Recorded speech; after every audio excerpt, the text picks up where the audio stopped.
chapter 13 of Bhagavad Gita, as it is. Krishna has been telling us that there is the field of activities that is our body, and inside this field of activities, there are two knowers, that is the soul, the individual soul, and the super soul. So there's a difference between the soul and the super soul. Krishna is saying he's the controller of both the individual soul and the field of activities, the material body and the soul. So let's read on. Sure. Okay. Amanitvam adambhitvam ahimsa shantir arjavam acharyopasanam shaucham स्थैर्यम् आत्मविनिग्रह इन्द्रियार्थेषु वैराग्यम् अनाहङ्कार एव च जन्म मृत्यु जरा व्याधि दुःखदा दोषानुदर्शनम् असक्तिरनभिभंगः पुत्रदारगृहादिषु नित्यं च समचित्तत्वम् इष्टानिष्टोपपत्तिषु मयि चानन्ययोगेन भक्तिरव्यभिचारिणी विविक्तदेशस्विततं सेवित्वम् अरातिर्जनसंसदि अध्यात्मज्ञाननित्यत्वं तत्त्वज्ञानार्थदर्शनम् एतज्ज्ञानम् इति प्रोक्तम् अज्ञानं यद् अतोऽन्यथा. Translation: humility, pridelessness, non-violence, tolerance, simplicity, approaching a bona fide spiritual master, cleanliness, steadiness, self-control, renunciation of the objects of sense gratification, absence of false ego, the perception of the evil of birth, death, old age, and disease, detachment, freedom from entanglement with children, wife, home, and the rest, even mindedness amid pleasant and unpleasant events, constant and unalloyed devotion to me, aspiring to live in a solitary place, detachment from the general mass of people, accepting the importance of self realization, and philosophical search for the absolute truth. All these I declare to be knowledge, and besides this, whatever there may be is ignorance. Purport. So this purport may be a little long, then we can go, you know, Sure, we with can read one two. quality. Yeah, one. Okay. This process of knowledge is sometimes misunderstood by less intelligent man as being the interaction of the field of activity. But actually, this is the real process of knowledge. If one accepts this process, then the possibility of approaching the absolute truth exists. This is not the interaction of the 24 elements as described before. This is actually the means to get out of the entanglement of those elements.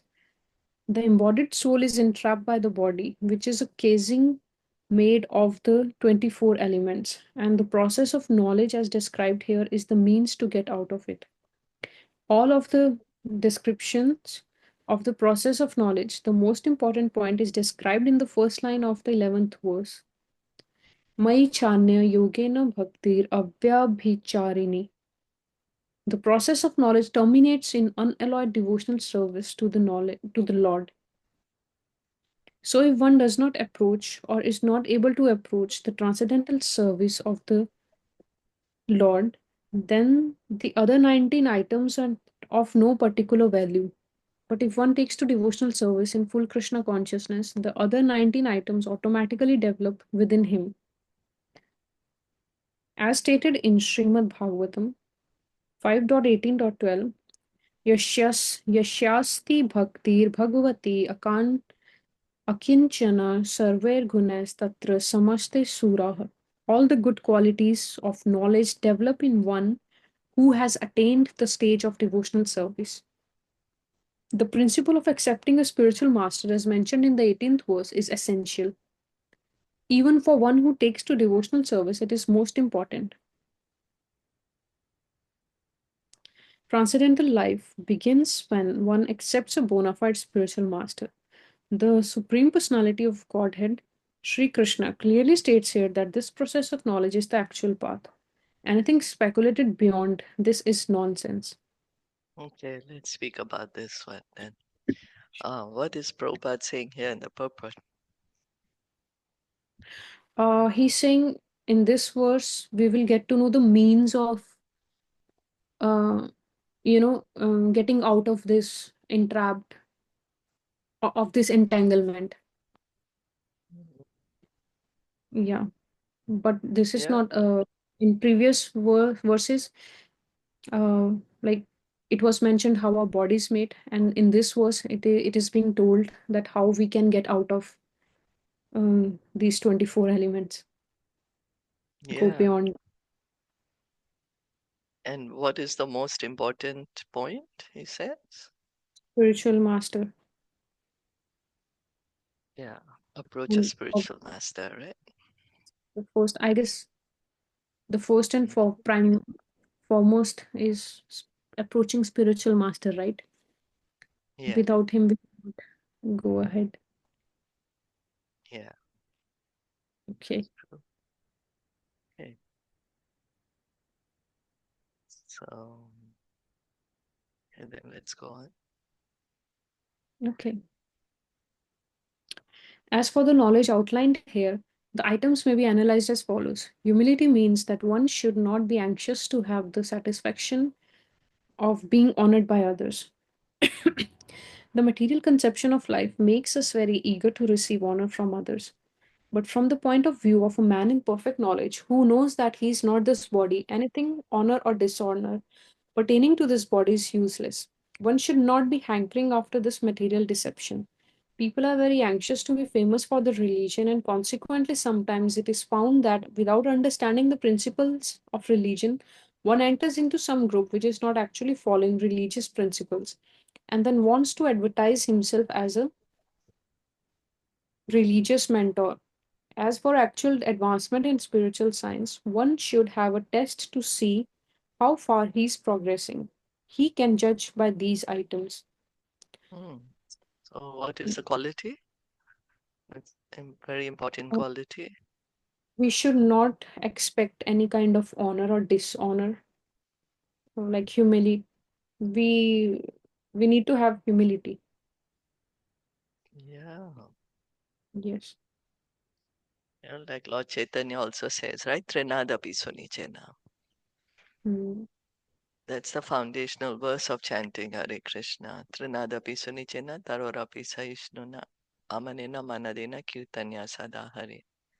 Being mm, more humble than a blade of grass, being more tolerant than a tree, giving all respect to others, not expecting any for ourselves.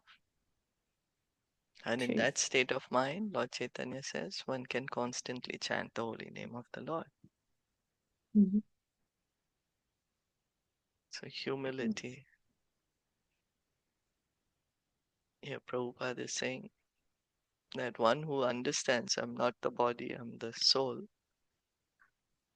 automatically he doesn't want to receive, or he's not hankering to receive any kind of honor because he understands honor or dishonor is with the body. Actually, this desire for name, fame, worship, adoration is a very deep rooted desire. It's a very strong desire. Bhaktisiddhanta Saraswati Thakur would say, even people who are engaged in devotional service, maybe Mm, hiding this desire in the heart. So that's like yes. looking towards Golok Vrindavan and keeping our feet in a pot of stool. Mm, okay. Yeah. Yeah. I think for such kind of desires, these desires actually represents our past karmas also, right? Oh yeah. Yeah, yeah. Yeah. So although something is in our hand, but like I also like nowadays I think about this, like we you just mentioned about desires. Like there are some devotees who want to get fame, but right, but they are showing, like, they are showing off to us that they are very good devotees, but in actual their desire is to achieve some material goal. Yeah, and we also are hiding this desire, to a certain degree. It's not only others. We also Yeah, have this. It's yeah. But there the in level a of very this, subtle form. Mm, but somebody has a lot, how to say, a burning desire to get mm, famous, and mm, some have, like, so I think this also, although we know that we should control ourselves from this desire, but mm, somewhere our karmas play the role mm. here. Yeah, yeah, I'm not sure if these karmas can be washed away if we just chant, as we are not, I cannot say that we are bhaktas, we are just doing sadhana. So being a yeah, sadhak, yeah, I don't know if we ever can wash these karmas away, or yeah. By chanting, mm, by by chanting the chanting. holy name. Yeah, regular chanting of the holy name helps us to overcome all this. That's why the main thing Prabhupada wrote in the first Mm, paragraph, right? That devotional service, one who engages in devotional service, all the other 19 items automatically develop within him. Takes to yeah. devotional service in full Krishna consciousness. So one may say, oh, well, it's my karma. But then right now we have a choice. Yes. It may be difficult, but still, it is difficult for us. But as you said, we just practice, right? We just practice.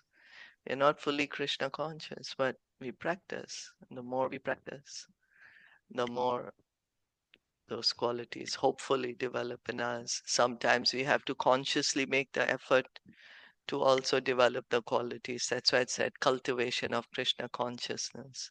Mm, Cultivate good qualities. So they go hand in hand because we can't just say, okay, well, I'm chanting and I want the holy name to do all the work for me. So to a certain degree, we also have to put in our effort, see, why am I acting the way I'm acting? What is it that I actually want?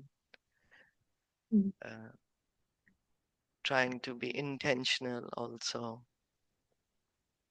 Although mm. it's not easy, but that's something that we have to do also. And of course, the holy name, Okay. Krishna helps us.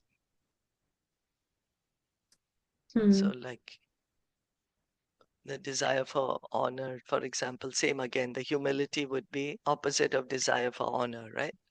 mm, Then, as Lord Chaitanya is saying, you become humble to chant the holy name, but also we have to chant the holy name to become humble. Then Nishinga Maharaj, people ask him, what does it mean to be humble? He says, well, right now we are thinking our false ego is like the body that we are in, maybe we are like 5 feet or whatever. That's how our false ego is, but we have to make it tiny. How that's the soul, 1/10,000, the tip of a hair. mm, That should be the size of our ego. mm. And that's how we can be humble. So then both, both. We engage in devotional service and then we also uh, try to cultivate them. Both. I think Both are needed. here, I would want to make a comment here. Uh, Hmm. like, our ego should be 1/10,000th part of the tip of the hair. So Hmm. if this size of the soul is so powerful, then even Hmm. that much of ego can be so powerful. So I think Ah, ego should be nil. well, so what happens is Mm, the ego, the false, because we can never become egoless, right? okay, The we can never. no, no, because Okay. ego is that sense of existence, right? So Mm, right now the false ego is there that I am separate from Krishna. But what is the real ego? That I'm part and parcel of Krishna. I'm servant of Krishna. That is real humility. I'm Hmm. servant of Krishna. That's the real ego. Because we hear people say you have to become egoless, give up the ego. But we can't actually give it up because that's who we have, that individuality, right? That sense of existence. I am. So, so in this case, ego means self, So yeah. right? So Realizing that's right. ourself. That's right. Okay, I So the see. only yeah, then how do we identify ourselves? Becomes false or true. Hmm. Identifying as the body, then that's the false ego. Identifying ourselves as servant of Krishna, then that's the true ego. Hmm. Okay. And that's the real humility then. And when we Hmm. can understand I'm servant of Krishna, then that is real humility. Okay. So ego also have two faces. One is false ego and one is the true ego. That's right. Okay, got it. That's right. Hmm. Yeah. Okay.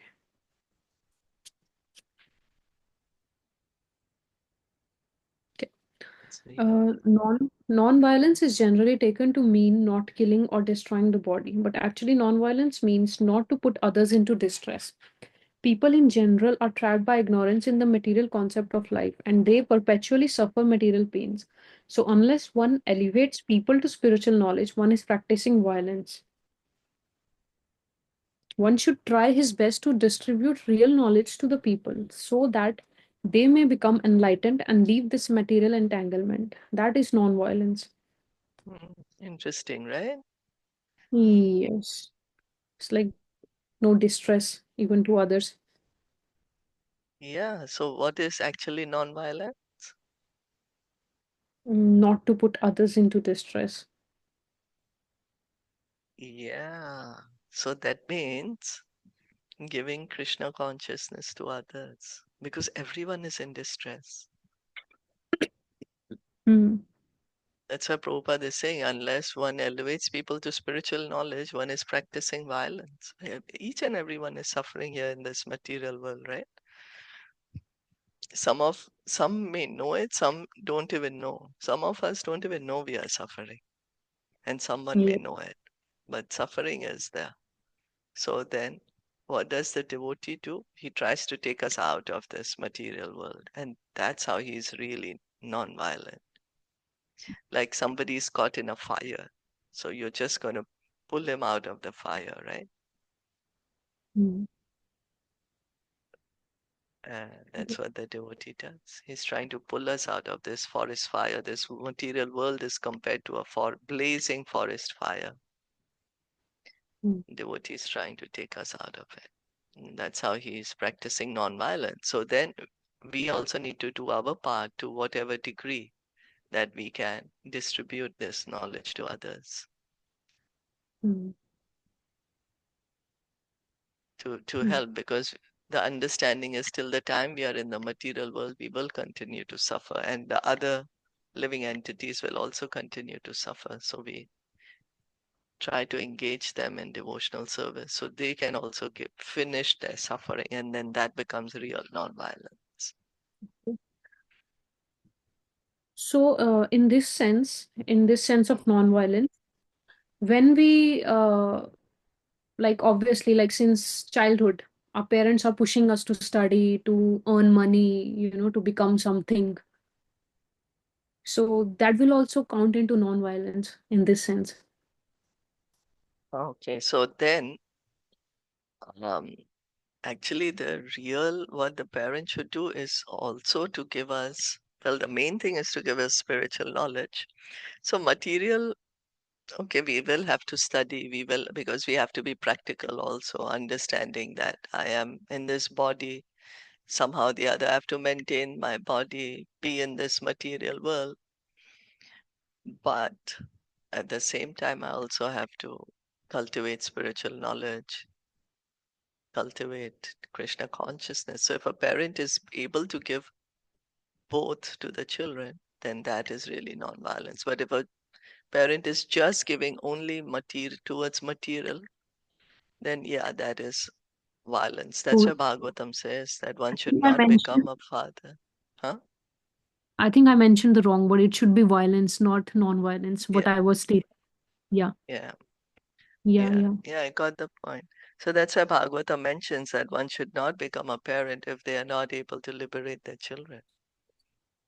So there should be a balance, right? We should also push our children or ourselves towards spiritual life as well as material life. I mean, material life should be there to help our spiritual life. Exactly. Yeah. Mm.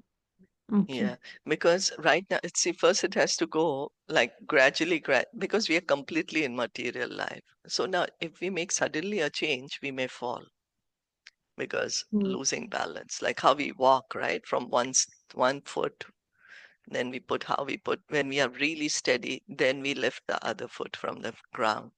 So we first add spiritual life to our material life, then it will go on as two parallel lines. Then when we are very, steady, then we gradually reduce the material and increase the spiritual. Mm. Because the goal of, after all, is to realize spiritual, right? And then at that point, there is no difference between a devotee's material life and spiritual life, because he's still going to, for example, do his work. He's going to uh, eat. He's going to whatever, maintain his body. But his consciousness is that I'm doing all these things for pleasure of Krishna.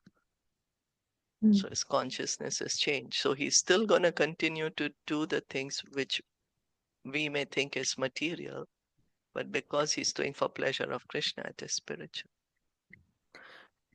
Okay. So if we are practicing violence if we are just doing it for our own sense gratification. Yeah, Okay. that's In the right. real of what is said in Bhagavad Gita. That's right. Mm. Okay. So in this case, Gandhiji, Gandhiji actually he